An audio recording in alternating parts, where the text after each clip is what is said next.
Hello, good morning my dear student. आप सब कैसे हैं? आई होप कि आप सब अच्छे होंगे और एग्जाम नज़दीक है तो आप लोग कंटिन्यू तैयारी कर रहे होंगे। ठीक है। देखो, जो मैंने बोला था वो मैं प्रॉमिस पूरा करने जा रहा हूँ। जीएस का A to Z आप मेरे पीएस अकेडमी ऑनलाइन प्लेटफार्म पर आप लोग देख सकते हैं, जो कि मेरे द्वारा, प्रदीप सर द्वारा पूरा जीएस का करीब मेरे चैनल पर 100 घंटे से भी ऊपर क्लासें डली हुई हैं। प्रत्येक 100-200 वीडियो पड़ गए हैं, जिसमें से 60-70 वीडियो शॉर्ट होंगे और 150 वीडियो के समथिंग 100 प्लस वीडियो लॉन्ग होंगे, जिसकी लेंथ 1 घंटे हर वीडियो की मिनिमम होगी। 30 से 50 मिनट 60 मिनट तक होगी। तो ये सब कार्य मैंने आप लोगों के लिए कर पाया है और कंटिन्यू लगन और धैर्य से कर पाया है, वरना धैर्य खो देता तो इतना नहीं हो पाता। आप लोग भी अच्छा रिव्यू दे रहे हैं, 464 सब्सक्राइबर हो गए हैं। आप लोग वीडियो वगैरह शेयर करते रहें और जो लोग अभी तक सब्सक्राइब नहीं किए हैं चैनल को सब्सक्राइब करते रहें और वीडियो को लाइक करते रहें। जिस दिन 1000 सब्सक्राइबर हो जाएगा वाच टाइम, तो फिर मैं डिजिटल बोर्ड पर आ जाऊँगा। जिससे मेरे को भी पढ़ाने में सहूलियत होगी और आपको पढ़ने में आसानी होगी, अच्छा कंटेंट देखने को मिलेगा। जैसे अब जीएस पूरा हो चुका है मटेरियल, इसके जस्ट बाद आरओ का पेपर होने के बाद तुरंत चलेगी क्लास। पीसीएस की जितने भी सारे पेपर हैं वो कराए जाएंगे, सीसेट कराया जाएगा। उसके बाद टाइम बचता है तो रेलवे के लिए मैथ और रीजनिंग भी स्टार्ट हो जाएगी चैनल पर। आप लोग देखते जाएं, सब पूरा होगा। चलिए, तो बिना समय गंवाए हम लोग स्टार्ट करते हैं आज की क्लास। बहुत शानदार होने वाली है, आप लोग वीडियो के अंत तक बने रहिएगा।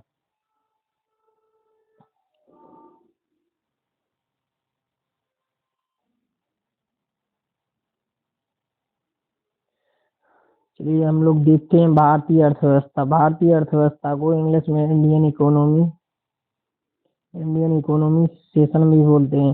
भारतीय सामाजिक विज्ञान की वह शाखा जिसमें मानव की आर्थिक गतिविधियों का अध्ययन किया जाता है, उसको भारतीय अर्थव्यवस्था कहते हैं। सर्वप्रथम भारतीय अर्थव्यवस्था दादा भाई नौरोजी ने राष्ट्रीय आय की गणना की थी। देखो, इकोनॉमिक्स इकोनॉमिक्स क्या है? अर्थशास्त्र है। इकोनॉमी यानी अर्थव्यवस्था। इसके जो जनक हैं वो कौन है? एडम स्मिथ हैं जनक। और कौन है? जॉन मेनार्ड कीन्स है। आधुनिक अर्थशास्त्र के आधुनिक यानी मॉडर्न इकोनॉमिक्स के जनक कौन है? एडम स्मिथ हैं। और समष्टि अर्थशास्त्र के जॉन मेनार्ड कीन्स हैं। प्रकार है व्यष्टि अर्थशास्त्र है, समष्टि अर्थशास्त्र है। व्यवस्था की एक इकाई का अध्ययन है संपूर्ण। देखो, इसमें से क्या है, हम लोग to the point fact fact देखेंगे और जो भी जीके वगैरह आती है उसमें पेपर में, रेलवे हो, यूपी ईसीएस हो, आरवीआर हो, तो इसमें क्या होता है कि जो इकोनॉमिक्स के क्वेश्चन होते हैं वो करंट से ही उठा लिए जाते हैं। कुछ पुराना पूछा जाता है, बाकी करंट से ही जो भी इकोनॉमिक्स होता है, बजट वगैरह, वो उधर से क्वेश्चन आ जाते हैं। क्योंकि ये टफ सब्जेक्ट है तो थोड़ी ध्यान देना है। बाकी इसमें ज़्यादा टाइम नहीं इन्वेस्ट करना है। बाकी कई सारे सब्जेक्ट है, उस पर ज़्यादा फोकस करना है। जैसे हिस्ट्री हो गया, जियोग्राफी हो गया, पॉलिटी हो गया, साइंस हो गया। इसके नंबर ज़्यादा गेन होती हैं, क्वेश्चन की भी स्ट्रेंथ ज़्यादा रहती है। तो एडम स्मिथ की प्रसिद्ध पुस्तक द वेल्थ ऑफ नेशंस, ये याद रखना है आपको कि एडम स्मिथ की प्रसिद्ध पुस्तक कौन सी है? द वेल्थ ऑफ नेशन 1776 में प्रकाशित हुई थी। अब देखिए, अर्थव्यवस्था के क्षेत्र कौन कौन से हैं? अर्थव्यवस्था के क्षेत्र, तो सबसे पहले अर्थव्यवस्था के क्षेत्र की हम लोग बात करेंगे। तो किसकी बात करेंगे? प्राथमिक क्षेत्र की बात करेंगे सबसे पहले, क्योंकि फर्स्ट होता है। प्राथमिक की बात करेंगे। प्राकृतिक संसाधनों के दोहन से जुड़ी समस्त गतिविधियां जैसे कृषि। देखो, इसमें क्या होता है कि अर्थव्यवस्था के क्षेत्र पूछ लिए जाते हैं, प्राथमिक पूछ लिया जाता है। प्राथमिक क्षेत्र कौन कौन से हैं? द्वितीयक, तृतीयक, चतुर्थ, पंचम। इससे क्वेश्चन जरूर आता है। तो इसमें क्या होगा कि प्राथमिक क्षेत्र कौन कौन से हैं? प्राकृतिक संसाधनों के दोहन से जुड़ी समस्त गतिविधियां। जैसे कृषि क्या है? पहले कृषि होगी सबसे पहले जमीन पर, क्योंकि प्राकृतिक संसाधनों के दोहन से। पशुपालन भी करते हैं, मत्स्यन, खनन और उत्खनन। मत्स्यन यानी मछली पालन, खनन जो भी खदान वगैरह होती है वहां से खनन होता है, उत्खनन। द्वितीय क्या होगा कि जब खनन होगा तो क्या होगा, मतलब जो खनन होगा या कृषि होगी उससे क्या होगा, जैसे मटर आएगा दाल बनेगी, अरहर आएगी दाल बनेगी, या कोई भी ईंटा पत्थर ही निकलेगा तो उससे औद्योगिक गतिविधियां होंगी। औद्योगिक गतिविधियां जैसे विनिर्माण, यानी जब खनन होगा पत्थर निकलेगा ये सब गिट्टी वगैरह, तो उससे क्या होगा, विनिर्माण को बढ़ावा मिलेगा। निर्माण यानी मकान वगैरह बनाए जाएंगे। द्वितीयक में आप लोगों को याद कराने की कोशिश कर रहे हैं। विनिर्माण, निर्माण, गैस विद्युत, जब खाना बनेगा तो गैस विद्युत, गैस की जरूरत होगी, आदमी रहेगा, विद्युत आपूर्ति, अन्य नाम औद्योगिक क्षेत्र होगी। अब तृतीय क्षेत्र में क्या होगा कि जब ये सब हो जाएगा, आदमी रहने लगेगा, पैसा आएगा, तो वो क्या करेगा, तृतीय क्षेत्र में विभिन्न प्रकार की सेवाएं, जैसे वो बीमा कराएगा, एलआईसी वगैरह, कहीं भी बैंकिंग में पैसा जमा करेगा, रियल एस्टेट, परिवहन, और यहाँ से वहाँ यात्रा करेगा, संचार का माध्यम रखेगा, अन्य नाम सेवा क्षेत्र होगा। अब जब ये सब होने के बावजूद फिर क्या होगा, चतुर्थ क्षेत्र क्या है अर्थव्यवस्था का, शिक्षा, अच्छी शिक्षा लेंगे लोग, बाग खोज करेंगे, इनोवेशन आविष्कार करेंगे, खोज करेंगे, डिस्कवरी अनुसंधान और रिसर्च करेंगे। पंचम क्या है, उच्च किस्म की सेवाएं, जैसे उच्च स्तर के सरकारी अधिकारी, जैसे आईएएस हो गया, पीसीएस हो गया, यूपीएस के बड़े बड़े उच्चायुक्त हो गए, कंपनी के वरिष्ठ प्रबंधक, सीईओ हो गया, एमडी हो गया, कानूनी सलाहकार, अटॉर्नी जनरल वगैरह, ये सब रहते हैं।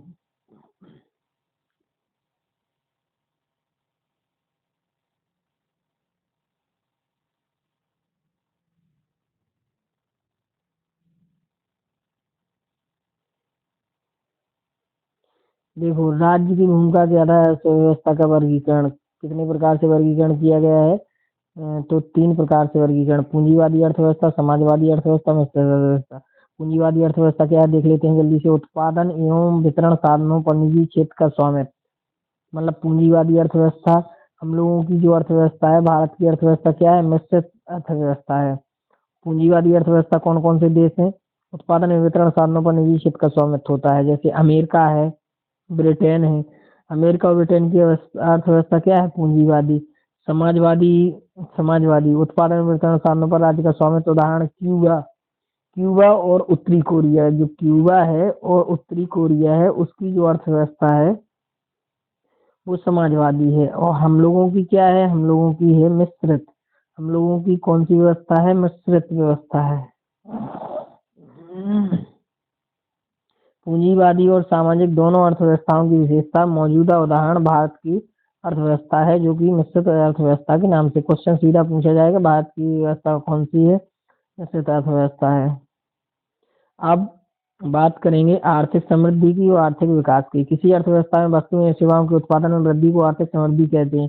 यह मात्रात्मक होती है। संकेतक जीडीपी, गुड्स, जीडीपी और जीएनपी प्रति व्यक्ति आय होती है। जीडीपी से और जीएनपी से प्रति व्यक्ति आय निकाल सकते हैं। आर्थिक विकास क्या है, आर्थिक विकास लोगों के जीवन में आर्थिक, सामाजिक, सांस्कृतिक, गुणात्मक एवं मात्रात्मक परिवर्तन से है। संकेतक क्या है, मानव विकास सूचकांक, ह्यूमन डेवलपमेंट इंडेक्स, और जीवन की भौतिक गुणवत्ता, यानी सूचकांक पीक्यूएलआई से हम लोग आर्थिक विकास की गणना करते हैं कि कितना मानव विकास सूचकांक है, एसडीआई। ये सब डिटेल में पढ़ेंगे तब हम लोगों को पता चलेगा, बट हम लोगों को अभी मेन पढ़ने की जरूरत है। अब मानव विकास सूचकांक एसडीआई क्या है, सीधा करंट का क्वेश्चन पूछा जाता है कि मानव विकास सूचकांक में भारत का स्थान कौन सा है, पहले स्थान पर कौन सा देश है, बस ये पूछा जाता है। अब महमूद उलक पाकिस्तानी अर्थशास्त्री थे, उन्होंने वो प्रतिपादक हैं एसडीआई के। जारीकर्ता कौन है, यूएनडीपी, संयुक्त राष्ट्र विकास कार्यक्रम। आयाम क्या है, स्वास्थ्य, शिक्षा और जीवन स्तर देखा जाता है एसडीआई में। संकेतक क्या है, जन्म के समय जीवन प्रत्याशा क्या थी, स्कूल अवधि की अनुमानित वर्ष, स्कूल अवधि की औसत वर्ष, प्रति व्यक्ति राष्ट्रीय आय, ठीक है, ग्रोथ सकल व्यक्ति। सर्वप्रथम जारी किया गया वर्ष 1990 में एसडीआई। और इसमें क्या होगा, एसडीआई 2021-22 शामिल, 2021-22 की अगर एसडीआई देखें तो शामिल कुल देश 191, शीर्ष देश स्विट्जरलैंड है, अंतिम स्थान दक्षिण सूडान, भारत की रैंकिंग 132, स्कोर 0.633, यानी एसडीआई में रैंकिंग भारत की 132 थी। कब थी, 2021-22 की अगर बात करेंगे तो।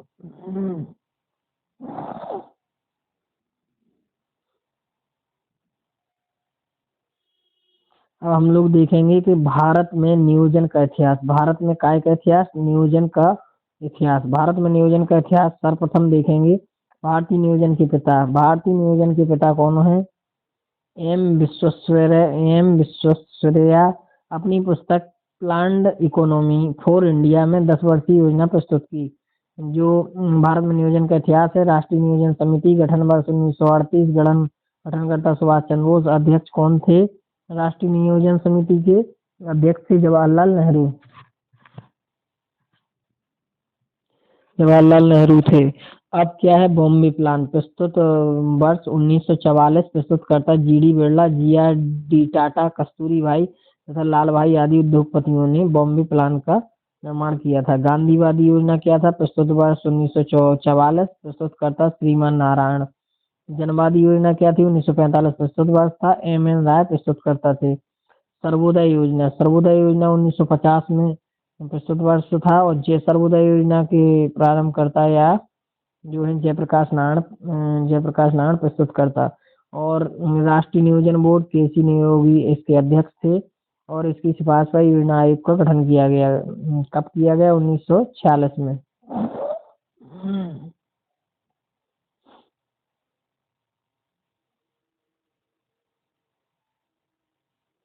अब योजना आयोग क्या है? योजना आयोग प्लानिंग कमीशन इंग्लिश में बोलेंगे। गठन तिथि। अब योजना आयोग के स्थान पर क्या आ गया है? नीति आयोग आ गया है। नीति आयोग के पहले उपाध्यक्ष कौन थे? अरविंद पनगड़िया थे। गठन तिथि कब है? 15 मार्च 1950 है। गठन मंत्रिमंडल के प्रस्ताव द्वारा। संविधान जो योजना आयोग है वो संविधानेतर संस्था है। गठन तिथि 15 मार्च 1950 है। भंग किया गया अगस्त 2014 में। प्रथम अध्यक्ष कौन थे? पंडित जवाहरलाल नेहरू। प्रथम उपाध्याय विद्यानंदा। अंतिम उपाध्याय मोटेन सिंह अहलूवालिया। अब भारत में राष्ट्रीय आय की गणना कैसे की जाती है ये सब बताएंगे। एसएससी में क्वेश्चन जरूर आता है। सीएसओ का फुल फॉर्म केंद्रीय सांख्यिकी संगठन यानी सेंट्रल स्टेटिकल ऑर्गेनाइजेशन। भारत में राष्ट्रीय जो सीजीएल वगैरह 10+2 होते हैं उसमें इकोनॉमिक्स का ज्यादा क्रेज रहता है। भारत में राष्ट्रीय आय की गणना केंद्रीय सांख्यिकी संगठन सीएसओ द्वारा की जाती है। राष्ट्रीय प्रतिदर सर्वेक्षण कार्यालय एनएसएसओ इस कार्य में सीएसओ की मदद करता है। केंद्रीय सांख्यिकी कार्यालय सीएसओ की स्थापना कब हुई थी? 1991 में हुई थी। सेंट्रल स्टेटिकल ऑर्गेनाइजेशन वर्ष 2020 में सीएसओ एवं एनएसएसओ के विलय करके सांख्यिकी और कार्यक्रम समन्वय कार्यान्वयन मंत्रालय के अंतर्गत राष्ट्रीय सांख्यिकी कार्यक्रम एनएसओ की स्थापना की। वर्तमान में 2015 से राष्ट्रीय आय के मापन हेतु आधार वर्ष 2011-12। भारत में राष्ट्रीय आय का अनुमान सर्वप्रथम किसने लगाया था? दादाभाई नौरोजी ने 1868 में लगाया था। भारत में राष्ट्रीय आय की गणना 3 विधियों से की जाती है। कौन कौन सी? एक तो उत्पादन विधि है। समस्त संसाधनों द्वारा कुल अंतिम उत्पादन। आय विधि समस्त संसाधनों द्वारा अर्जित कुल आय। व्यय विधि समस्त उपभोग व्ययों का योग। बहुत बड़ी बात होती है कि कम से कम 100 घंटा मतलब 100 घंटा बोलना। अभी किसी को 10 घंटे 1 घंटे क्लास लेने को कह दो तो वो नहीं बोल पाएगा। भागवत भी चलती है तो 7 दिन चलती है तो 4 7 28 30 घंटा हुआ।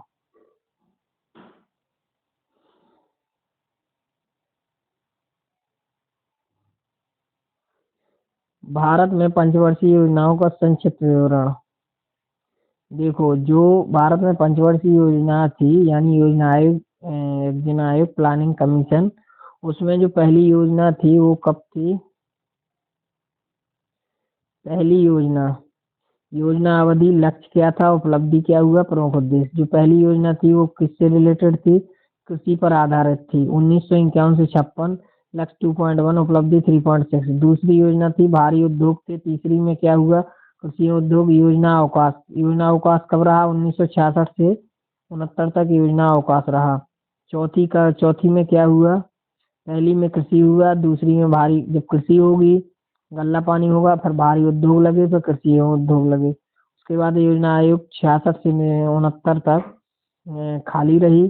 चौथी योजना में क्या हुआ? स्थिरता के साथ विकास एवं आत्मनिर्भरता की प्राप्ति। पांचवी में क्या हुआ? गरीबी उन्मूलन और आत्मनिर्भरता की प्राप्ति। गरीबी उन्मूलन का नारा दिया और गरीबी उन्मूलन अनवरत योजना 1978 से 80 ये खाली गई। छठवीं योजना गरीबी उन्मूलन रोजगार वृद्धि। सातवीं विकास आधुनिकीकरण आत्मनिर्भरता एवं सामाजिक न्याय। उसके बाद फिर योजनाओं का स्थिर रहा 90 से 97 तक। आठवीं में विभिन्न पहलुओं पर मानव विकास हुआ। नौवीं में न्यायपूर्ण वितरण एवं समानता के साथ विकास। और 10वीं में अगले 10 वर्षों में प्रति व्यक्ति आय दोगुना करना। 11वीं में तीव्र एवं समावेशी विकास। 12वीं में तीव्र धारणीय अधिक उपयोगी समावेशी विकास। उसके बाद ये योजना उन 2012 से 17 तक चली, फिर उसके बाद बंद हो गई। फिर 15 में क्या हुआ कि एक आयोग का गठन किया गया। इस आयोग का क्या नाम है? नीति आयोग है। चलिए देख लेंगे। जब योजना आयोग के स्थान पर कौन सा आयोग आ गया? नीति आयोग आ गया। इसकी जो स्थापना तिथि है 1 जनवरी 2015 है। पूरा नाम क्या है नीति का? नीति आयोग का पूरा नाम क्या है? नीति आयोग का पूरा नाम है एन से नेशनल, आई से इंस्टीट्यूशन, फोर, टी से transforming India. National national institute transforming India. National institute for transforming India. अब जो इसका गठन हुआ वो केंद्रीय मंत्रिमंडल के प्रस्ताव द्वारा इसका गठन हुआ। ये संविधानेतर और गैर संवैधानिक संस्था है। अब इसके जो प्रथम उपाध्यक्ष थे, काफी चर्चा में रहे, अरविंद पनगड़िया। इसके प्रथम उपाध्यक्ष कौन थे? अरविंद पनगड़िया थे, जो मैं पहले बता भी चुका हूँ। और इसका परिचय क्या है? देश का प्रमुख थिंक टैंक। अब संरचना क्या है इसका? जो नीति आयोग का अध्यक्ष होता है वो ये, जैसे वो जवाहरलाल नेहरू थे तो इसके जो अध्यक्ष हैं वो कौन थे? भारत के प्रधानमंत्री होता है। भारत का प्रधानमंत्री होता है इसका अध्यक्ष। उपाध्यक्ष कौन होता है? प्रधानमंत्री द्वारा नियुक्त कोई व्यक्ति। जैसे पहले अरविंद पनगड़िया थे। शासी परिषद थे सभी राज्यों के मुख्यमंत्री, केंद्र शासित प्रदेशों के राज्यपाल, प्रशासक। पूर्णकालिक सदस्य अधिकतम संख्या कितनी हो सकती है? 5 हो सकती है पूर्णकालिक सदस्यों। अंशकालिक सदस्यों की संख्या 2 हो सकती है। पदेन सदस्य भारत सरकार के 4 केंद्रीय मंत्री होती हैं। 4 केंद्रीय मंत्री रहते हैं, प्रधानमंत्री द्वारा नामित रहते हैं। विशेष आमंत्रित सदस्य विभिन्न देशों के विशेषज्ञ, प्रधानमंत्री द्वारा नामित। मतलब प्रधानमंत्री का पूरा रोल है। मुख्य कार्यकारी अधिकारी सीयू, सेंट्रल स्टेटिकल ऑर्गेनाइजेशन, केंद्र का सचिव स्तर का एक अधिकारी भी होगा।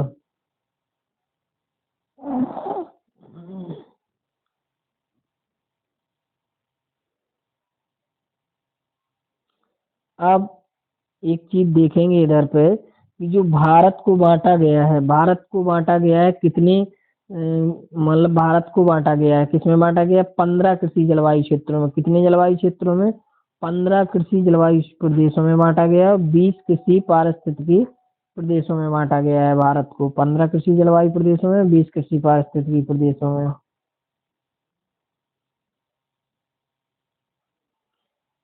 अब देख लेते हैं कि प्रमुख घटक क्या है? हरित क्रांति। प्रमुख घटक कौन है? हरित क्रांति, ग्रीनलैंड। अब हरित क्रांति के क्वेश्चन पूछा जाता है कि जो जनक हैं विश्व में कौन है? नॉर्मन इबोरलॉग। नॉर्मन इबोरलॉग हैं। अमेरिकी कृषि वैज्ञानिक थे, अमेरिकन एग्रीकल्चर साइंटिस्ट थे नॉर्मन इबोरलॉग विश्व में। और भारत में बात करेंगे तो एम एस स्वामीनाथन। ऐसा डायरेक्ट क्वेश्चन पूछा जाता है कि हरित क्रांति के जनक कौन है?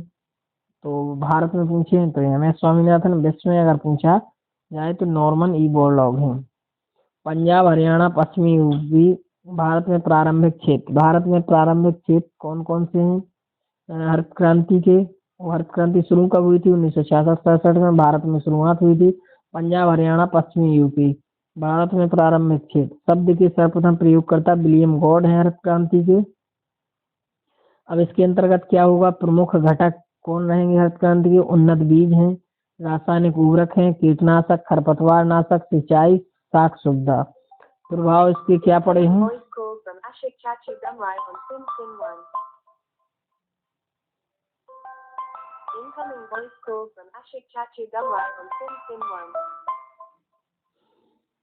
जो इसके प्रभाव हैं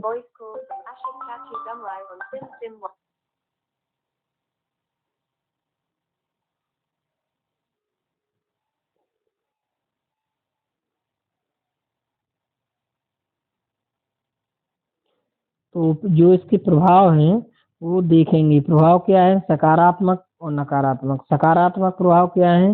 कृषि उत्पादन में वृद्धि हुई है हरित क्रांति से।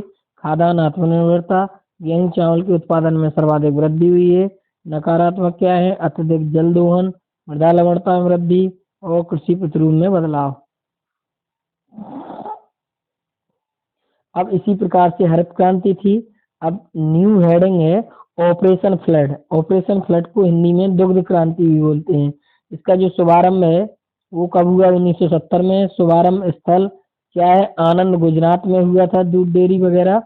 ऑपरेशन फ्लड दुग्ध क्रांति, जो इसके जनक हैं वो क्या है? वर्गीज कुरियन है। वर्गीज कुरियन दुग्ध क्रांति के जनक है। उद्देश्य क्या है? देश में दुग्ध उत्पादन बढ़ाना। प्रधानमंत्री अध्यक्षता वाली आर्थिक मामलों की मंडलीय समिति प्रतिवर्ष कुल 23 फसलों का न्यूनतम समर्थन मूल्य यानी मिनिमम स्पेशल प्राइस एमएसपी, 23 फसलों का न्यूनतम समर्थन मूल्य यानी मिनिमम स्पेशल प्राइस घोषित करती है, जिसमें कौन कौन सी है? 7 खाद्यान्न फसलें हैं, 5 दलहनी फसलें हैं, 7 तिलहनी फसलें और 4 वाणिज्यिक फसलें हैं। वाणिज्यिक फसलें कौन कौन सी हैं? जैसे गन्ना, कपास, कच्चा जूट और नारियल वाणिज्यिक फसलें हैं। तो 23 फसलों का न्यूनतम प्रधानमंत्री की अध्यक्षता वाली आर्थिक मामलों की मंत्रिमंडलीय समिति प्रतिवर्ष इनका मूल्य का निर्धारण करती है, न्यूनतम समर्थन मूल्य बताती है। फसलों पर न्यूनतम समर्थन मूल्य एमएसपी की सिफारिश कृषि लागत एवं मूल्य आयोग सीएसीपी करता है। कृषि लागत एवं मूल्य आयोग करता है। कृषि लागत एवं मूल्य आयोग की स्थापना 1965 में कृषि मूल्य उद्योगों के नाम से की गई थी, जिनका वर्ष 1985 में नाम बदलकर कृषि लागत एवं मूल्य आयोग कर दिया गया है। यह कृषि एवं किसान कल्याण मंत्रालय के अंतर्गत कार्य करता है। इसका मुख्यालय कहाँ है? नई दिल्ली में है।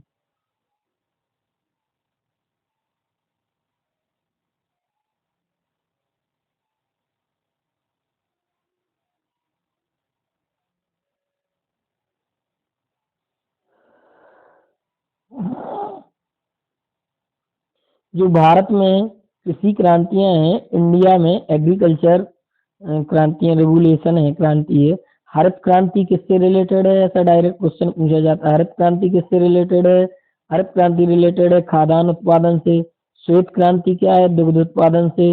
नीली क्रांति मत्स्य, लाल क्रांति टमाटर एवं मांस। तो हरित तो सभी को पता है खाद्यान्न, श्वेत दुग्ध हो गया क्योंकि वो तो व्हाइट ही है। तो दुग्ध, दूध कैसा होता है? सफेद होता है। मछली क्या रहती है? पानी में रहती है। पानी कैसा रहता है? नीला रहता है, तो नीली क्रांति हो गई। और टमाटर कैसा रहता है? लाल रहता है। मांस भी लाल रहता है, तो लाल क्रांति हो गई। अब बात करेंगे हम लोग गुलाबी क्रांति की। तो देखो, गुलाबी क्रांति, हल्का हल्का प्याज गुलाबी सा रहेगा। झींगा मछली भी गुलाबी क्रांति में आती है। औषधि एवं फार्मास्यूटिकल उत्पादन, कुछ आप लोगों को याद रखने पड़ेंगे, कुछ मैंने ट्रिक बता दिए। अब देखिए सुनहरी क्रांति। सुनहरी जो अच्छी लगे, बागवानी, जब हम लोग फूल वगैरह लगाते हैं तो हम लोगों का आंगन सुहाना हो जाता है, अच्छा लगने लगता है। तो सुनहरी क्रांति बागवानी हो गई। शहद एवं फल उत्पादन, देखो वो फल कितना अच्छा लग रहा है, वो फूल कितना सुहाना लग रहा है। शहद एवं फल उत्पादन। धूसर, धूसर क्या होता है? धूसर भूरे से रिलेटेड है। रासायनिक उर्वरक, जैसे यूरिया वगैरह व्हाइट रहेगा तो उसको धूसर बोलेंगे, धूसर क्रांति। अब रजत, रजत क्या होगी? चांदी की क्रांति की तरह होगी। अंडा कुक्कुड़ उत्पादन, अंडा रजत क्रांति है। और कुक्कुड़ उत्पादन। आप देखो पीली क्रांति और पीत या पीली क्रांति, येलो। इसमें क्या होगा? जो तिलहन यानी सरसों का पेड़ होता है, वो क्या होता है? क्या होता है? पीला होता है। उसके फूल कैसे होते हैं? पीले होते हैं सरसों की। तो तिलहन क्रांति हो गई है। पीली क्रांति यानी सरसों की क्रांति। तिलहन उत्पादन, वो सरसों का उत्पादन। स्वर्ण रेशा क्रांति क्या हो जाएगी? स्वर्ण रेशा क्रांति जूट पटसन उत्पादन। स्वर्ण रेशा, क्योंकि देखो रेशा है तो जूट पटसन में क्या होता है? जूट वगैरह में ये सब रेशा होती है पटसन में, तो इससे हम लोग कोरिलेट करके भी पढ़ सकते हैं। अब रजत क्रांति क्या है? कपास उत्पादन। गोल क्रांति क्या है? आलू क्या होता है? टमाटर भी गोल होता है, बट आलू को भी गोल क्रांति नाम दिया गया है। गोल क्रांति यानी हरित सोना क्रांति, यानी हरित, हरित से क्या? बांस क्या होता है? हरा होता है। बांस से बहुत अच्छी अच्छी टोकरी वगैरह कई चीजें बनती हैं, तो उसको सोना नाम दिया गया। हर्ष सोना क्रांति यानी बांस उत्पादन। मूक क्रांति मोटे अनाज मूक क्रांति। बादामी क्रांति क्या है? मसाला उत्पादन, यानी मसाले महंगे होते हैं, बादाम भी महंगा होता है, तो बादामी क्रांति। एक बार जल्दी से देखेंगे। हरित क्रांति खाद्यान्न उत्पादन, श्वेत क्रांति दुग्ध उत्पादन, नीली क्रांति मत्स्य उत्पादन, लाल क्रांति टमाटर मांस उत्पादन, गुलाबी क्रांति प्याज झींगा मछली औषधि फार्मास्यूटिकल उत्पादन, सुनहरी क्रांति बागवानी शहद एवं फल उत्पादन, धूसर क्रांति रासायनिक उर्वरक उत्पादन, रजत क्रांति अंडा कुक्कुट उत्पादन, पीली क्रांति तिलहन उत्पादन, स्वर्ण रेशा क्रांति जूट पटसन उत्पादन, रजत रेशा क्रांति कपास उत्पादन, गोल्ड क्रांति आलू उत्पादन, हर्ष सोना क्रांति बांस उत्पादन, मूक क्रांति मोटे अनाज उत्पादन, बादाम क्रांति मसाला उत्पादन। अब सूक्ष्म लघु और मध्यम उद्योगों का वर्गीकरण। सूक्ष्म क्या है? माइक्रो। लघु क्या है? स्मॉल। और मध्यम क्या है? मीडियम। अब सूक्ष्म उद्योग क्या है? जैसे प्लांट है, मशीनरी या उपकरण में निवेश 1 करोड़ रुपए तक और वार्षिक टर्नओवर 5 करोड़ रुपए तक। लघु स्मॉल क्या है? प्लांट मशीनरी उपकरण एक से लेकर 10 करोड़ रुपए तथा वार्षिक टर्नओवर 5 से 50 करोड़ रुपए तक लघु स्मॉल हो गया। मध्यम क्या होगा? प्लांट और मशीनरी या उपकरण में निवेश 10 से 50 करोड़ रुपए और वार्षिक टर्नओवर 50 से 250 करोड़ रुपए तक। अब हम लोग बात करेंगे कि केंद्रीय लोक उपक्रम विभाग द्वारा सार्वजनिक क्षेत्र के उपक्रम को महारत्न, नवरत्न और मिनी रत्न की श्रेणियों में वर्गीकृत किया गया है। महारत्न कंपनियों की कुल संख्या कितनी है? 12 है। नवरत्न कंपनियों की संख्या 12 है। समय समय पर ये बढ़ती भी रहती है, क्योंकि इनको महारत्न में कभी नवरत्न में चेंज करते रहते हैं। नवरत्न से महारत्न हो जाती है, मिनी रत्न से नवरत्न हो जाती है। तो महारत्न कंपनी की कुल संख्या 12 है, बट करंट का क्वेश्चन अभी और अलग है, उसमें शायद 14 हो गई हैं या 16 हो गई। नवरत्न कंपनियों की कुल संख्या 12 है। मिनी रत्न कंपनियों की संख्या कुल 74 है। श्रेणी 1 62 और श्रेणी सेकंड 12। ये वाला क्वेश्चन आप लोग करंट अफेयर्स में देख सकते हैं, बहुत अच्छा है। करंट का मैंने पूरा दृष्टि का आई दृष्टि का टॉपिक वाइज नेशनल इंटरनेशनल और एनवायरनमेंट इकोनॉमिक्स ये सब पूरे वीडियो अपलोड हैं, आप लोग प्लेलिस्ट में जाके देख सकते हैं।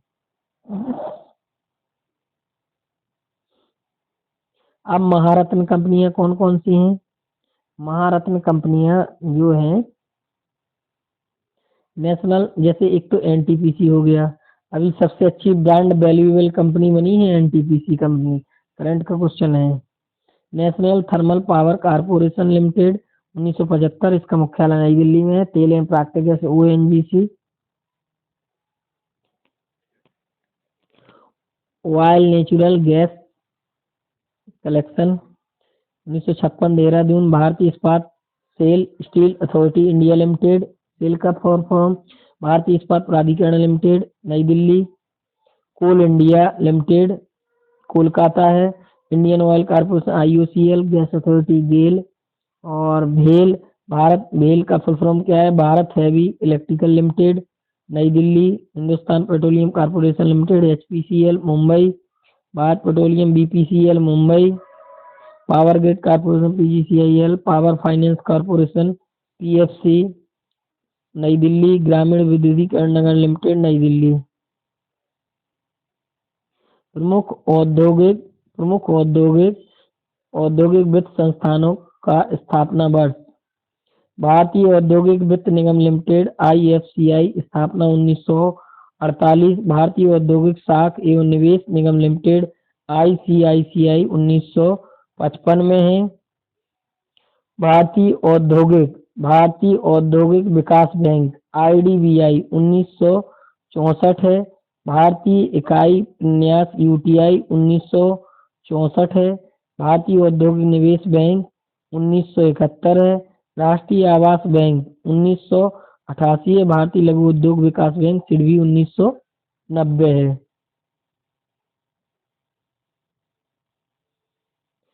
अब हम लोग बात करेंगे महत्वपूर्ण तथ्य की।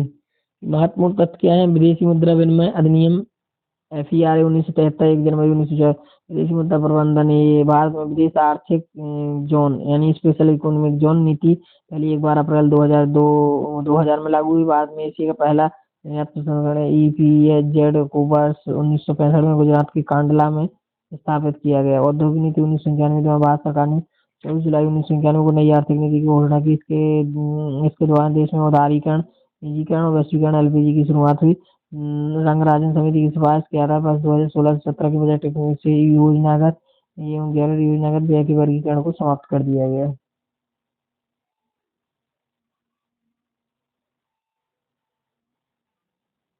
अब उसके क्या आ गया, जीएसटी आ गया। क्या आ गया, जीएसटी। जीएसटी का फुल फॉर्म क्या है, हम लोग जीएसटी का फुल फॉर्म जानेंगे।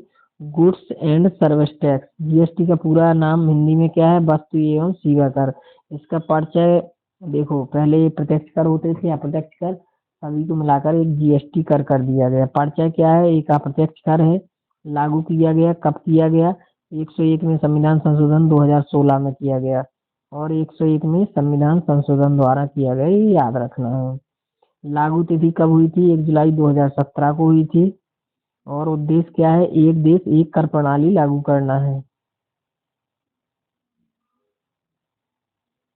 जीएसटी में शामिल अप्रत्यक्ष कर। जीएसटी में शामिल कौन कौन से अप्रत्यक्ष कर हैं वो हम लोग जानते हैं, आइए देख लेते हैं। देखो, राज्य सरकार के कर और केंद्र सरकार के कर। राज्य सरकार की क्या है, राजबैल। वैट। वैट का फुल फॉर्म क्या है, वैल्यू एडेड टैक्स बोलते हैं वैट को। मनोरंजन कर, राज्य वैट कर, प्रवेश कर, विलास कर। प्रवेश कर यानी वो हर जगह जगह से टोल टैक्स लगाए जाते हैं। विलासता कर, जैसे बियर बार वगैरह ये सब लगाए जाते हैं। मनोरंजन कर, मेला वगैरह कर हो गया, राज्य वैट। लॉटरी, सट्टेबाजी, जुए पर कर, वस्तुएं सेवाओं की आपूर्ति पर राज्य का उपकार एवं अधिभार, विज्ञापन पर कर, क्रय कर।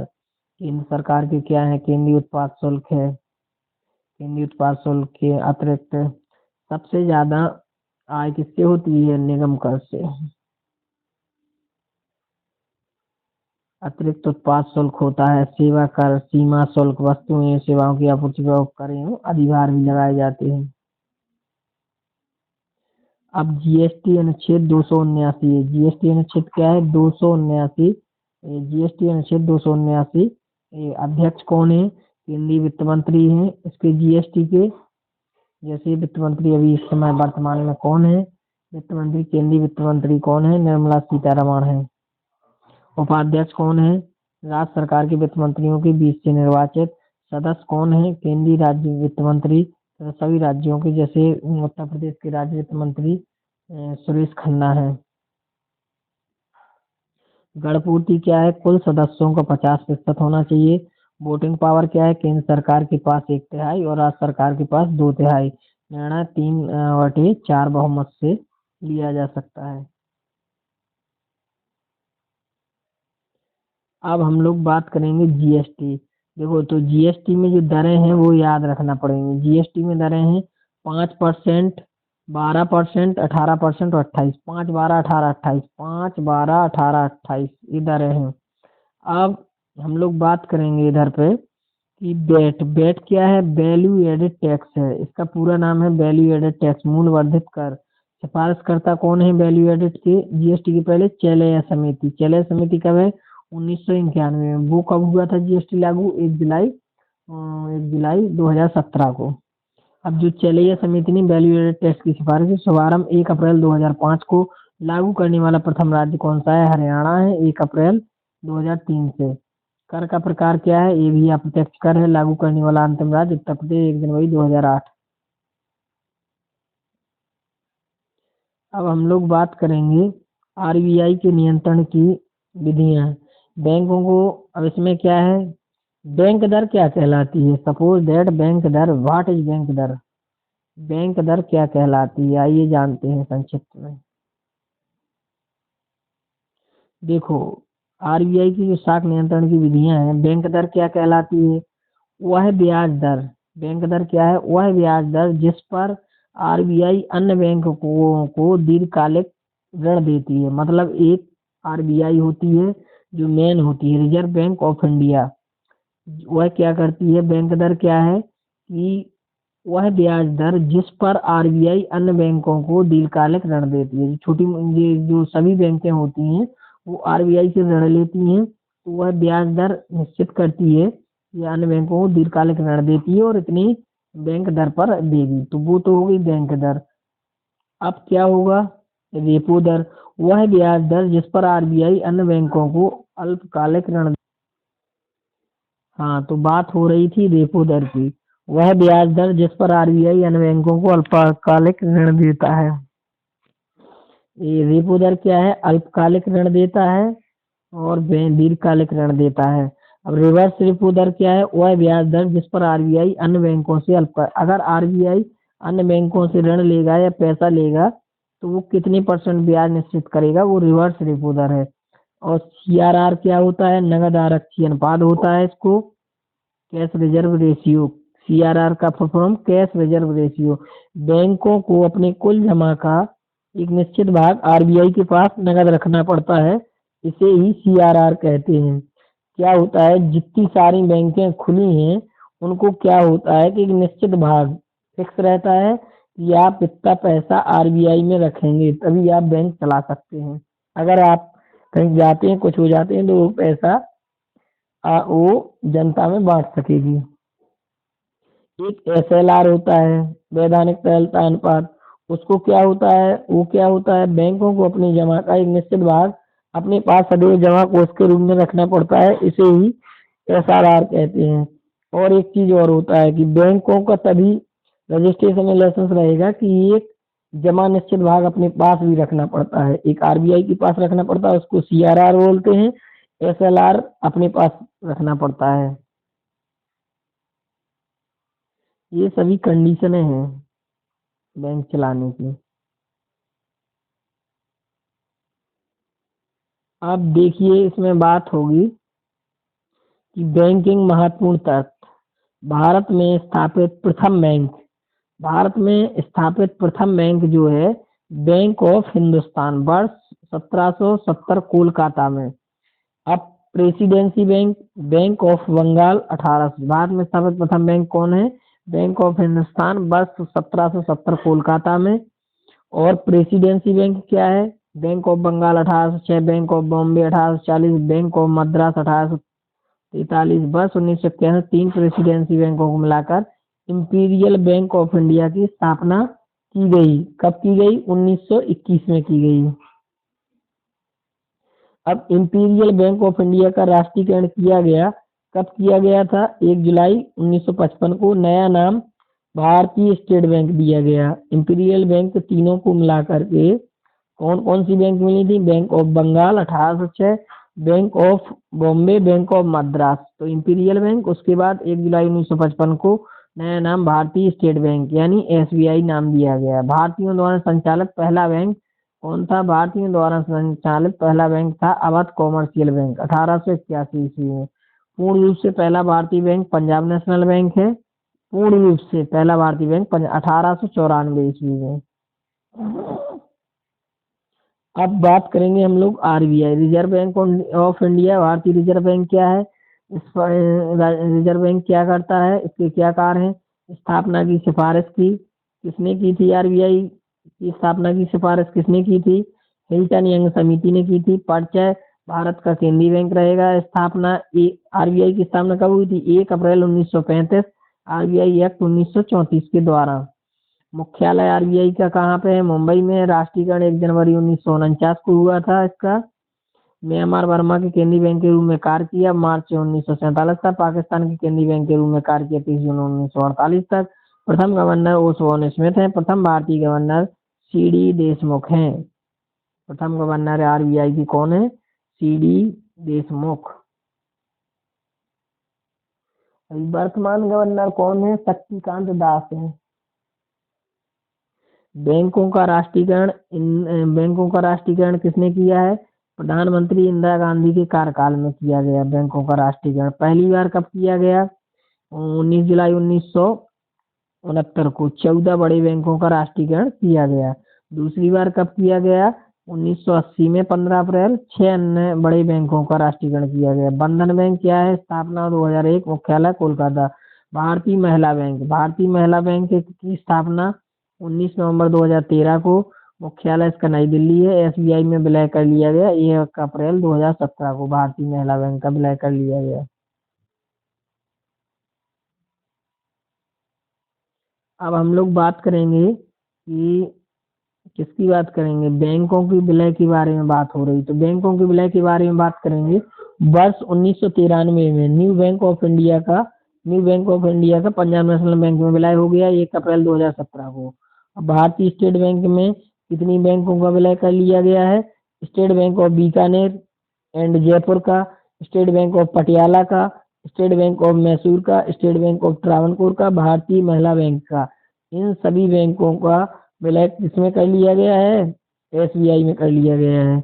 1 अप्रैल 2019 को विजया बैंक और देना बैंक का विलय किसमें कर लिया गया है? बैंक ऑफ बड़ौदा में।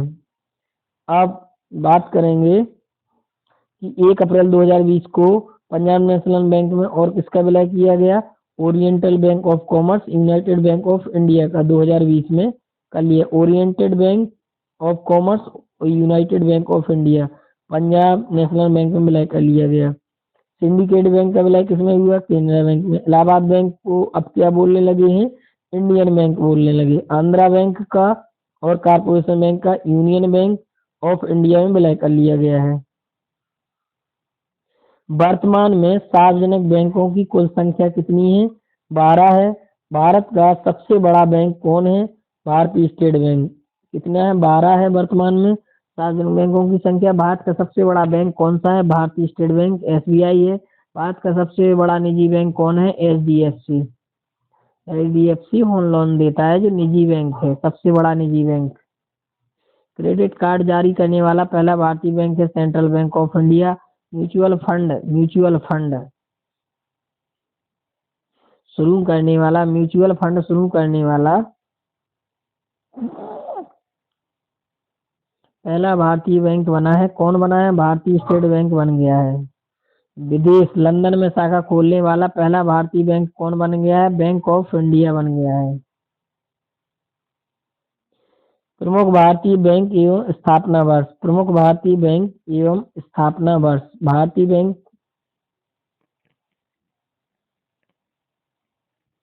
प्रमुख भारतीय बैंक एवं स्थापना वर्ष। जो भारतीय बैंक है, स्थापना तिथि वर्ष। भारतीय रिजर्व बैंक आरबीआई, स्थापना तिथि 1 अप्रैल 1935। याद रखना है कि आरबीआई की स्थापना कब हुई थी? 1 अप्रैल 1900 में। भारतीय स्टेट बैंक 1 जुलाई 1955। ये सब आता है, स्टार लगाओ उसको, क्वेश्चन अच्छा है। आरबीआई की स्थापना 1 अप्रैल 1935। भारतीय स्टेट बैंक की स्थापना 1 जुलाई 1955। Punjab national bank 1894। Bank of Baroda 20 July 1908। Indian bank 1907। Euro 1943। राष्ट्रीय कृषि एवं ग्रामीण बैंक नाबार्ड। नाबार्ड का फुल फॉर्म भी आता है कहीं 12 जुलाई 1982। सन भी याद रखना है। इसका full form national agriculture board of research development, rural development. राष्ट्रीय कृषि एवं ग्रामीण विकास बैंक, क्षेत्रीय ग्रामीण बैंक, ये सब।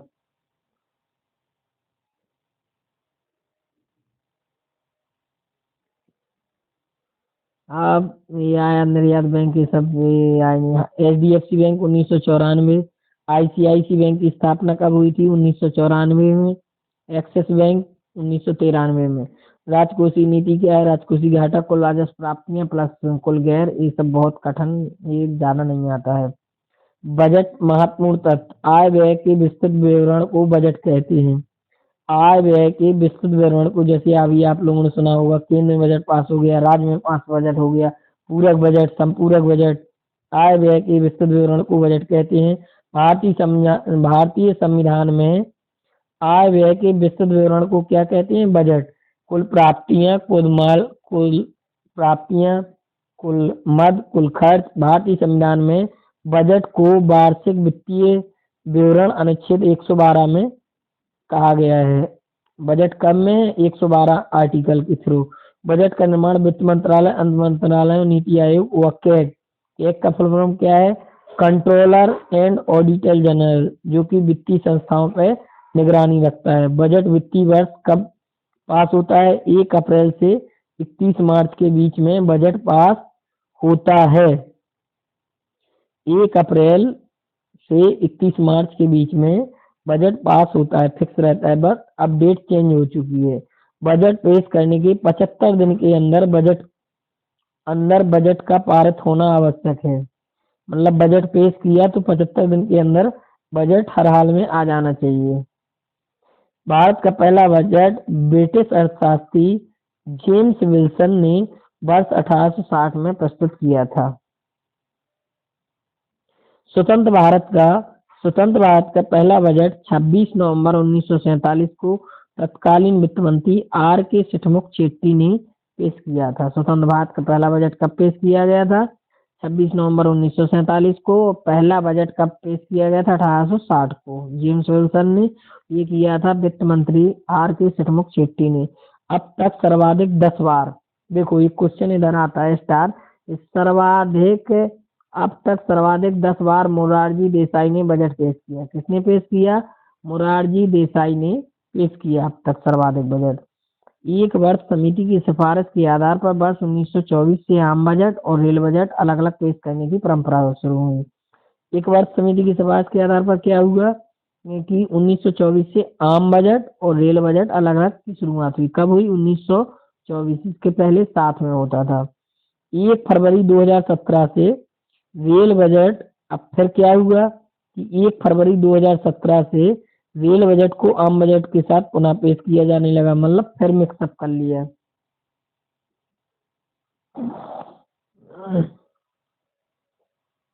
अब मुद्रास्फीति क्या है? इन्फ्लेशन वस्तुओं और सेवाओं की कीमतों में निरंतर होने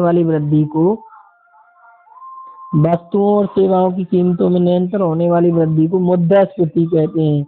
मुद्रास्फीति की स्थिति में वस्तुओं एवं सेवाओं की कीमत बढ़ती है और मुद्रा का मूल्य कम होता है। मुद्रास्फीति के मापन का आधार थोक मूल्य सूचकांक, उपभोक्ता मूल्य सूचकांक, होलसेल प्राइस इंडेक्स और कंज्यूमर प्राइस इंडेक्स। थोक मूल्य मुद्रास्फीति के मापन का आधार थोक मूल्य सूचकांक, उपभोक्ता मूल्य सूचकांक। थोक मूल्य सूचकांक WPI, यह सूचकांक वाणिज्य एवं उद्योग मंत्रालय के उद्योग एवं आंतरिक व्यापार प्रोत्साहन विभाग के आर्थिक सलाहकार कार्यालय द्वारा जारी किया जाता है। वर्तमान में मई 2017 से ही इस सूचकांक की गणना के लिए वर्ष 2011-12 को आधार वर्ष बनाया गया है और इसमें कुल 697 वस्तुओं की कीमतों को शामिल किया जाता है। इसमें प्राथमिक वस्तुएं 117, ईंधन और ऊर्जा तथा 16 इमारत उत्पाद शामिल हैं। उपभोक्ता मूल्य सूचकांक CPI क्या है? यह सूचकांक सांख्यिकी एवं कार्यक्रम क्रियान्वयन मंत्रालय के राष्ट्रीय सांख्यिकी कार्यालय NSO द्वारा जारी किया जाता है। इसकी गणना वस्तुओं की खुदरा कीमतों के आधार पर की जाती है। इसमें वस्तुओं के साथ साथ मनोरंजन, स्वास्थ्य, परिवहन, संचार आदि सेवाओं को भी शामिल किया जाता है। इसकी गणना के लिए 3 अलग अलग सूचकांक बनाए गए हैं। ग्रामीण क्षेत्र के लिए CPI-R, शहरी क्षेत्रों के लिए CPI-U, संयुक्त रूप से CPI-C।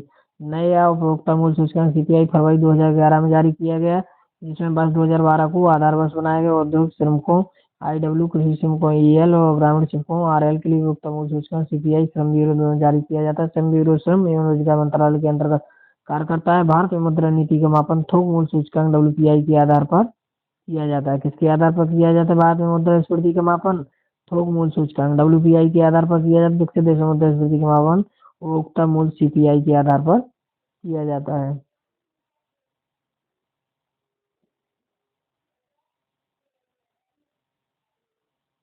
गरीबी गरीबी एक ऐसी स्थिति है जिसमें व्यक्ति गरीबी गरीबी गरीबी एक ऐसी स्थिति है गरीबी एक ऐसी स्थिति है जिसमें व्यक्ति अपने पास उपलब्ध संसाधनों से गरीबी ऐसी स्थिति है जिसमें व्यक्ति अपने पास उपलब्ध संसाधनों से अपनी न्यूनतम आवश्यकताओं की भी पूर्ति नहीं कर पाता। इन न्यूनतम आवश्यकताओं में कौन कौन है? भोजन, कपड़ा। व्हाट इज गरीबी? गरीबी क्या है? गरीबी को परिभाषित किया गया है कि गरीबी ऐसी स्थिति है जिसमें व्यक्ति अपने पास उपलब्ध संसाधनों से अपनी न्यूनतम आवश्यकताओं की पूर्ति नहीं कर पाता है। इन न्यूनतम आवश्यकताओं में क्या है? भोजन है, कपड़ा है, मकान है, शिक्षा एवं स्वास्थ्य संबंधी न्यूनतम मानवीय आवश्यकताओं को शामिल किया गया है। भारत में गरीबी का अनुमान नेशनल स्टेटिकल NSSO व परिवार उपभोग व्यय के सर्वे के आधार पर लगाया जाता है। योजना आयोग अब क्या हो गया, नीति आयोग द्वारा उपभोग व्यय स्तर शहरी क्षेत्रों में प्रति व्यक्ति आय 2100 कैलोरी प्रतिदिन और ग्रामीण क्षेत्रों में 2400 कैलोरी प्रतिदिन गरीबी की रेखा के निर्धारित की। गरीबी रेखा का निर्धारण कैसे किया जाएगा कि शहरी क्षेत्रों में 2100 कैलोरी प्रतिदिन और ग्रामीण क्षेत्रों में 2400 कैलोरी प्रतिदिन गरीबी रेखा की निर्धारित किया जाए। इससे कम होगा तो गरीबी रेखा में आएंगे। अब अलग समिति ने मात्र पोषक तत्वों की आवश्यकता के आधार पर गरीबी रेखा का निर्धारण किया है। नगरीय क्षेत्रों में क्या होता है, बीपीएल परिवारों की पहचान हेतु हाकिम समिति गठित की गई। इसने अपनी रिपोर्ट दिसंबर 2012 में प्रस्तुत की। सुरेश तेंदुलकर समिति ने न्यूनतम आवश्यकताओं की टोकरी पर विचार किया। सुरेश तेंदुलकर समिति। तेंदुलकर समिति 2011-12 के अनुसार 2011 में भारत का गरीबी स्तर 21.9% था। सी रंगराजन समिति 2012 के अनुसार 2011-12 में भारत में 29.5% लोग गरीब थे। रंगराजन समिति की अकॉर्डिंग गरीबी की संस्कृति का विचार ऑस्कर लुईस द्वारा दिया गया। आय की विषमता का मापन, जो आय की विषमता का मापन किया जाता है वो किसके द्वारा किया जाता है, लॉरेंज वक्र के द्वारा किया जाता है। निर्धनता के कोष्ठक देखो, 2100 कैलोरी शहरी और 2400 कैलोरी ग्रामीण। निर्धनता की दुष्चक की अवधारणा का प्रतिपादन रेगनर नर्कसे ने वर्ष 1953 में अपनी पुस्तक problem of the capital formation in under developed countries में प्रकाशित किया।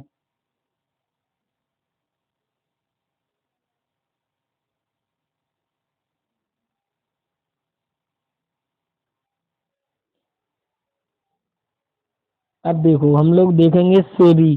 सेबी क्या कार्य करती है, भारतीय सेबी का पहले तो फुल फॉर्म देखेंगे। SEBI security and exchange board of India. Railway में डायरेक्ट ऐसे ही क्वेश्चन पूछा जाता है फुल फॉर्म। सेबी का फुल फॉर्म क्या है, security and exchange board of India. पूरा नाम भारतीय प्रौद्योगिकी विनिमय बोर्ड। ये क्या कार्य करता है इसके बारे में बताया गया है। स्थापना कब हुई थी सेबी की, 12 अप्रैल 1988 में। नाबार्ड की स्थापना 1982 में। राष्ट्रीयकरण कब हुआ था सेबी का, 30 जनवरी 1922। 30 जनवरी 1992 सॉरी। राष्ट्रीयकरण कब हुआ था सेबी का, 30 जनवरी 1992 में हुआ था। इसका मुख्यालय जो है सेबी का मुंबई में है। पूंजी बाजार का नियमन करना, इसके प्रमुख कार्य क्या है, पूंजी बाजार का नियमन करना और बैंकों के ऊपर मतलब बैंकों का संरक्षक होता है, ये सब बनाए रहता है नजर। प्रमुख कार्य है इसके वित्तीय कार्य, पूंजी बाजार का नियमन करना, प्रवर्तन कंपनियां आईडीबीआई, आईसीआई और आईएफसीआई।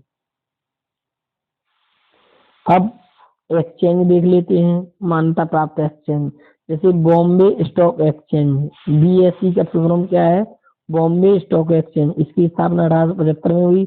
यह 30 बड़ी कंपनियों के शेयरों के मूल्यों को दिखाता है। यह एशिया का सबसे पुराना स्टॉक एक्सचेंज है। यह मुंबई के दलाल स्ट्रीट में स्थित है। ये क्या है, एनएसई नेशनल स्टॉक एक्सचेंज। क्या है, नेशनल स्टॉक एक्सचेंज। इसकी स्थापना 1992 में शेरवानी समिति की सिफारिश पर की गई। नेशनल स्टॉक एक्सचेंज यह 50 कंपनियों के शेयरों के मूल्य को दिखाता है। विश्व के प्रमुख शेयर बाजार। विश्व के प्रमुख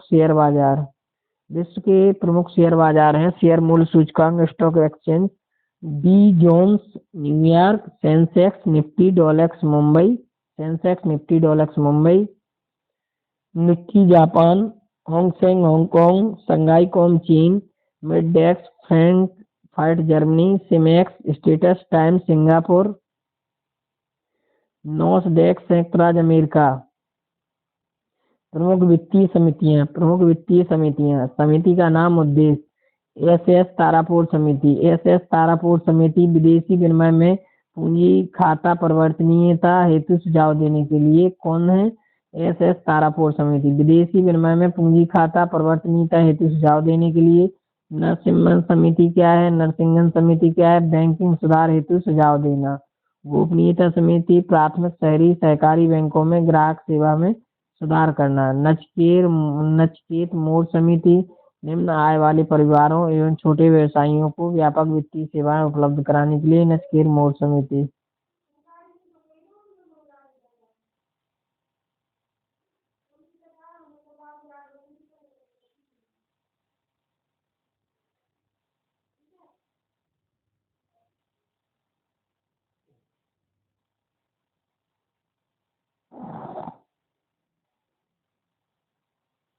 दीपक पारेख समिति, वित्तीय अवसंरचना में सुधार हेतु एक घोष समिति, बैंकों में धोखाधड़ी रोकने हेतु सुझाव देना। वाई वी रेड्डी समिति, छोटी वस्तुओं से जुड़ी व्यवस्था में सुधार करना। आबिद हुसैन समिति, एन के सिंह समिति, फॉर्म अधिनियम की समीक्षा। रंगराजन समिति, विनिवेश पर सुझाव देनी।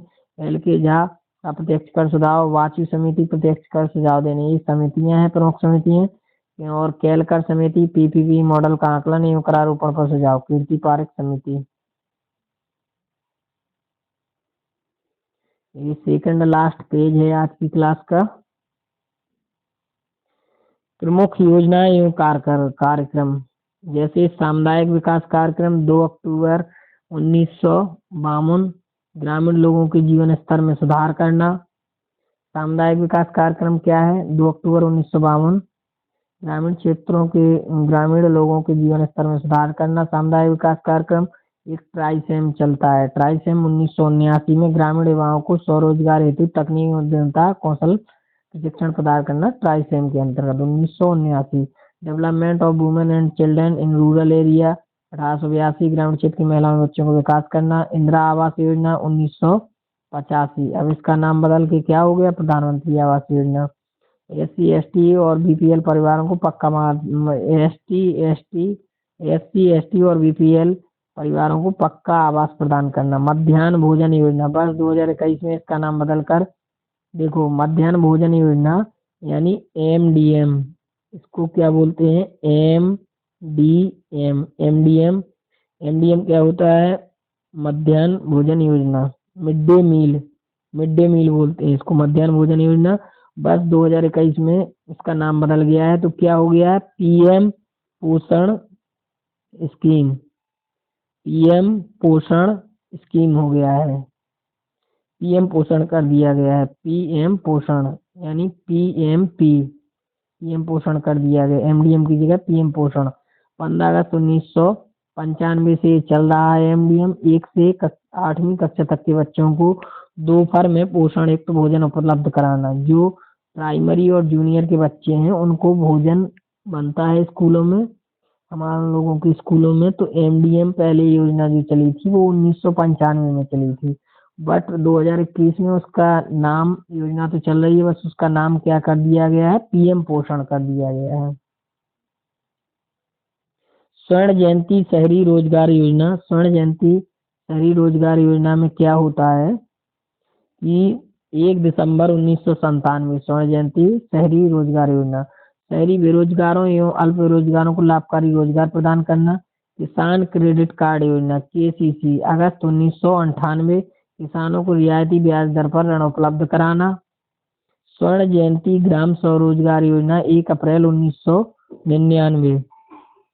एक क्या था? स्वर्ण जयंती शहरी रोजगार योजना। स्वर्ण जयंती शहरी है और ये ग्राम है। शहरी कब हुई? 1997 में। और गांव की योजना कब लागू हुई? 1999 में। सन पूछा जाता है। किसान क्रेडिट कार्ड केसीसी भी पूछा जाता है 1998। किसानों को रियायती ब्याज दर पर केसीसी उपलब्ध कराना।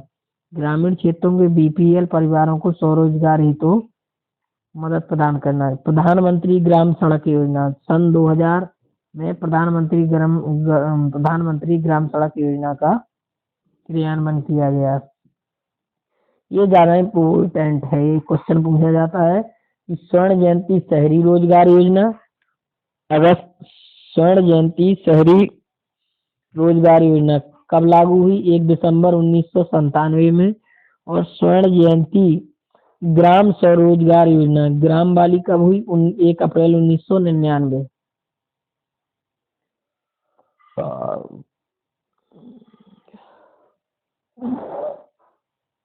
जो प्रधानमंत्री ग्राम सड़क योजना है सन 2000 में ग्रामीण मैदानी क्षेत्रों में कम से कम 500 आबादी वाले गांवों तक, पहाड़ी क्षेत्रों में कम से कम 250 आबादी वाले गांवों को 12मासी सड़क से जोड़ना।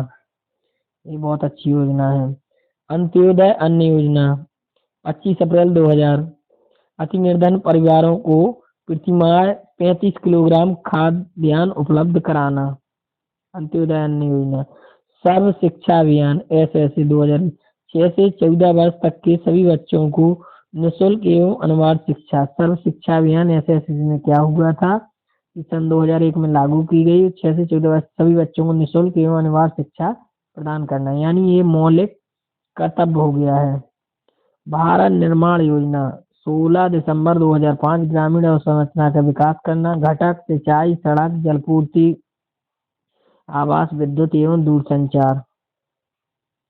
महात्मा गांधी राष्ट्रीय रोजगार गारंटी योजना, महात्मा गांधी राष्ट्रीय ग्रामीण रोज मनरेगा, मनरेगा कब हुआ था? 2 फरवरी 2006 में मनरेगा योजना का निर्माण हुआ, क्रियान्वयन हुआ था।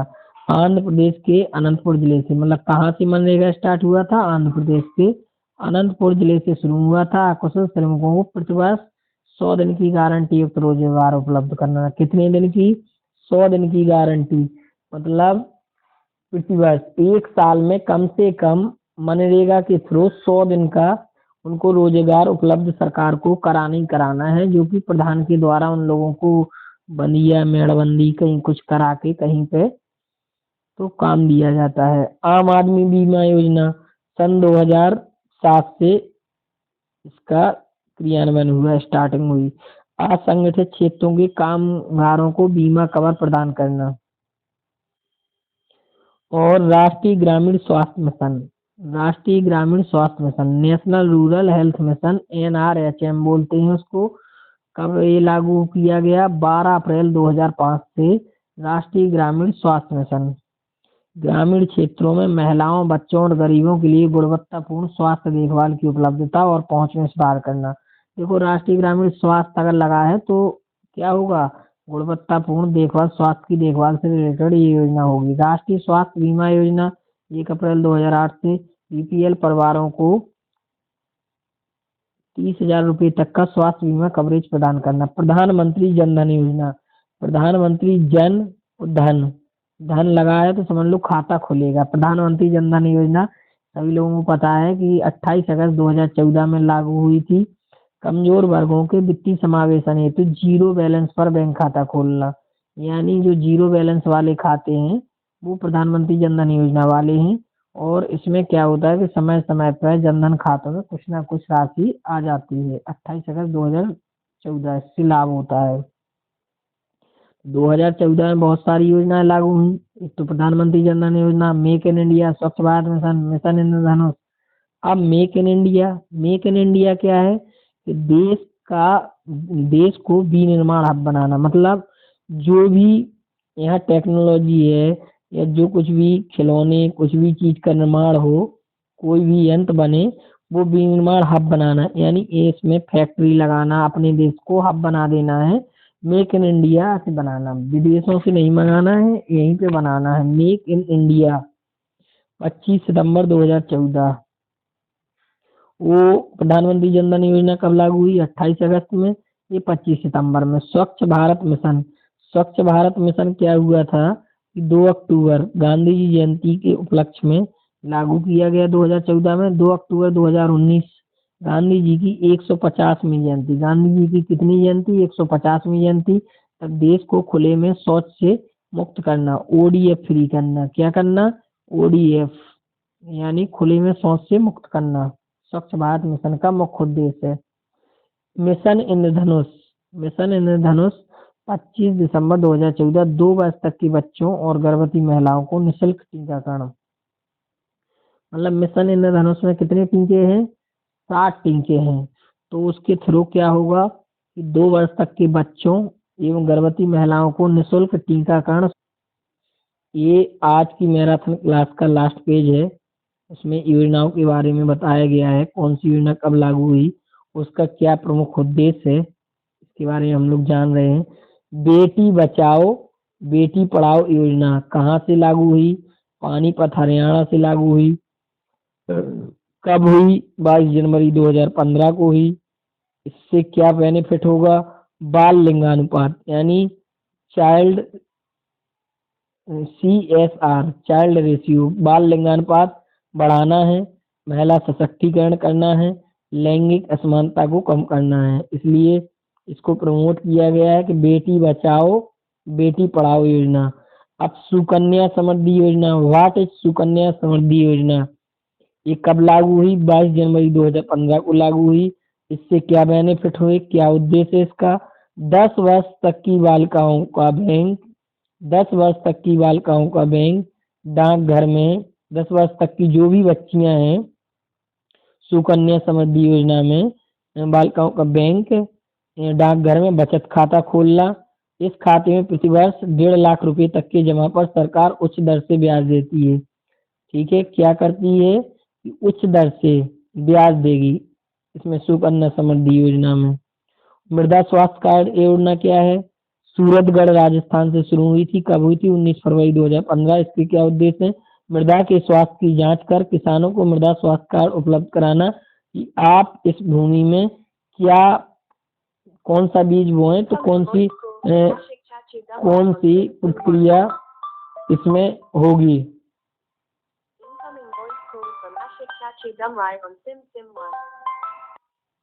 चलिए जल्दी से क्लास को ओवर करते हैं। प्रधानमंत्री मुद्रा योजना क्या है? प्रधानमंत्री जो मुद्रा योजना है वो क्या है? प्रधानमंत्री मुद्रा योजना 8 अप्रैल 2015 छोटे उद्यमियों को बिना गारंटी 10 लाख रुपए तक का बैंक उपलब्ध ऋण कराना। प्रधानमंत्री मुद्रा योजना में क्या होता है कि जो छोटे मोटे उद्योग लगाते हैं वो बिना गारंटी मतलब कोई गारंटी नहीं लगेगी 10 लाख रुपए तक का बैंक ऋण उपलब्ध करा देते हैं। प्रधानमंत्री जो 8 अप्रैल 2015 को लागू हुई। प्रधानमंत्री सुरक्षा बीमा योजना आयु सीमा 18 से 70 वर्ष, प्रीमियम 20 रुपए प्रति वर्ष। मतलब प्रधानमंत्री सुरक्षा बीमा योजना में क्या होगा? 9 मई 2015 को इसकी स्थापना हुई। आप लोगों को प्रीमियम 20 रुपए प्रति वर्ष जमा करना है। तो इससे क्या बेनिफिट होगा? दुर्घटना से मृत्यु की दशा में बीमा धारक को 2 लाख रुपए तक का बीमा कवर प्रदान मिलेगा।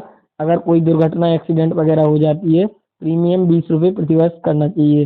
प्रधानमंत्री जीवन ज्योति बीमा योजना इसमें क्या है कि 9 मई 2015 को लागू हुई थी। प्रधानमंत्री जीवन ज्योति बीमा योजना आयु सीमा 18 से 50 वर्ष है। प्रीमियम 436 रुपए प्रति वर्ष लगेंगे। कितने रुपए लगेंगे? 4 से 36 रुपए प्रति वर्ष लगेंगे। दुर्घटना से मृत्यु या स्वाभाविक मृत्यु दोनों ही दशा में बीमा धारक को 2 लाख रुपए तक का बीमा कवर प्रदान करना।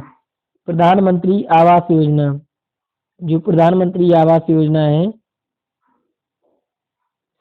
प्रधानमंत्री आवास योजना में क्या होगा? प्रधानमंत्री आवास योजना शहरी 25 जून 2015 गरीब शहरी परिवारों को पक्का आवास उपलब्ध कराना। प्रधानमंत्री आवास योजना शहरी जो प्रधानमंत्री आवास योजना शहरी है वो 25 जून 2015 को लागू किया गया था। गरीब शहरी परिवारों को पक्का मकान उपलब्ध कराना। स्मार्ट सिटी योजना क्या है? 25 जून 2015 देश के 100 शहरों को जो हमारा इंडिया है भारत है उसको देश के 100 शहरों को स्मार्ट शहर के रूप में विकसित करना। डिजिटल इंडिया कार्यक्रम 1 जुलाई 2015 डिजिटल बुनियादी ढांचे का विकास एवं सार्वजनिक डिजिटल साक्षरता बढ़ाना। स्टार्टअप इंडिया योजना 16 जनवरी 2016 देश में नवाचार एवं स्टार्टअप को बढ़ावा देने के लिए एक मजबूत पारिस्थितिकी तंत्र का निर्माण करना। स्टैंड अप योजना 5 अप्रैल 2015 SC ST और महिलाओं में उद्यमिता को बढ़ावा देना। प्रधानमंत्री उज्ज्वला योजना ये कब लागू हुई थी? 1 मई 2016 को लागू हुई थी। BPL परिवारों की महिलाओं को निःशुल्क गैस कनेक्शन वितरित करना। प्रधानमंत्री उज्ज्वला यानी गैस से रिलेटेड है, ये आप लोग समझ ही गए होंगे। 2016 में ये कभी कभी उसमें मैचिंग में पूछ लिया जाता है। प्रधानमंत्री फसल बीमा योजना 18 फरवरी 2016 को लागू हुई। किसानों को न्यूनतम प्रीमियम पर फसल बीमा कवर प्रदान करना। प्रीमियम दर खरीफ फसलों पर 2%, रबी फसलों पर 1.5% और बागवानी फसलों पर 5% देना। प्रधानमंत्री फसल योजना प्रधानमंत्री आवास योजना ग्रामीण 20 नवंबर 2016 ग्रामीण BPL परिवारों को पक्का मकान उपलब्ध कराना। प्रधानमंत्री कृषि सिंचाई योजना 1 जुलाई 2015 में सूक्ष्म सिंचाई पद्धति को क्या करना? बढ़ावा देना। प्रधानमंत्री सहज बिजली हर घर योजना सौभाग्य से बोलते हैं 25 सितंबर 2017 गरीब परिवारों को निःशुल्क विद्युत कनेक्शन प्रदान करना। भारतमाला योजना देश में सड़क कनेक्टिविटी को बढ़ाना। अक्टूबर 2017 में स्थापना।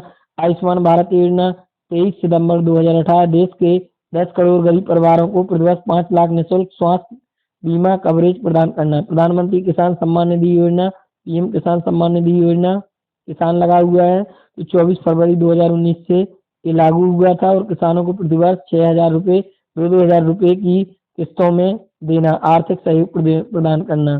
जो 2,000 की किस्त मिलती है वो 2-2 हज़ार रुपये की किस्त 3 किस्तों में, यानी 4 महीने पे 2 हज़ार रुपये मिलेंगे। आर्थिक सहयोग प्रदान करना किसान को। स्वामित्व योजना 24 अप्रैल 2020 गाँवों की भूमि का मानचित्रण एवं घरों के मालिकों को अधिकारों का रिकॉर्ड प्रदान करना। ये स्वामित्व योजना, जो स्वामित्व योजना चली थी उसके थ्रू क्या हुआ था कि लेखपाल घर घर जाके, गांव में रजिस्ट्री वगैरह नहीं होती है, मकान बेड़ा जो भी कुछ होता है, तो उसमें 24 अप्रैल 2020 को गाँवों की भूमि का मानचित्रण किया गया, मतलब नक्शा बनाया गया एवं घरों के मालिकों को अधिकारों को रिकॉर्ड प्रदान करना। पीएम श्री स्कूल योजना 5 सितंबर 2022 देश के 14,500 स्कूलों को मॉडल स्कूल के रूप में विकसित करना। 5 सितंबर 2022 की ये योजना है, लागू की गई पीएम श्री स्कूल योजना। देश के 14,500 स्कूलों को मॉडल स्कूल के रूप में परिवर्तित करना। तो आज की क्लास 1 घंटा 10 मिनट में पूरा इकोनॉमिक्स हमने कवर किया। शानदार क्लास रही है।